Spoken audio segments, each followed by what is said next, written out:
এই কোন স্টাইলে প্যান্ট পরলেন মৃণাল? সানি দেওয়ালের পাকা দাড়ি দেখে অবাক সবাই।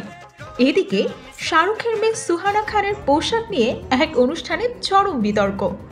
সবকিছুই জানবো। চ্যানেলটি সাবস্ক্রাইব না করে থাকলে এক্ষুনি করে রাখুন। দেখতে যেমন সুন্দরী তেমনি চলাফেরা তার, কিন্তু হঠাৎ ক্যামেরায় দেখা গেল এক অদ্ভুত স্টাইল। মৃণালের জিন্সের বোতাম যেন ঠিক নেই।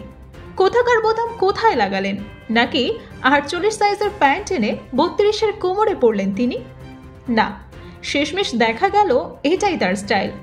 অথচ আজ আমরা পড়লে ঠিকই আমাদের খ্যাত বলতে, তাই না বন্ধুরা? মৃণালের এই স্টাইল নিয়ে কিছু বলার থাকলে বলে যেও বন্ধুরা। হঠাৎ ববি দেওল আর সানি দেওলকে একসাথে দেখা গেল। সানির ছেলে ববির বয়স কম বলেই জানি, কিন্তু এ কি, ববির সব দাড়ি দেখে পেকে সাদা হয়ে গেছে। অথচ এনিমের আর কানগুবা সিনেমায় তা বোঝাই যায়নি। ইদানিং ভিলেন হিসেবে পর্দা কাঁপাচ্ছেন ববি। তার সর্বশেষ ছবি কানগুবা দেখতে ভুলবেন না কিন্তু।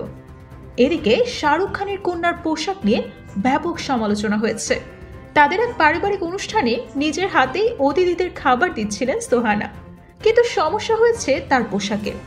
এমন খোলামেলা আর 18+ পোশাক পরে তিনি খাবার দিচ্ছিলেন, তাতে সমালোচকদের যেন নতুন একটা টপিক পাওয়াই গেল। বন্ধুরা, এমন দারুণ সব ভিডিও পেতে চ্যানেলটি সাবস্ক্রাইব করে দাও। নুসরাত জাহান, বিনোদন ডেস্ক, নিউজ প্লাস। ਜਿਹੜਾ ਨਸ਼ਾ ਨਸ਼ਾ ਤੇਰੀ ਅੱਖਾਂ ਵਿੱਚੋਂ ਆਵੇ ਮੈਨੂੰ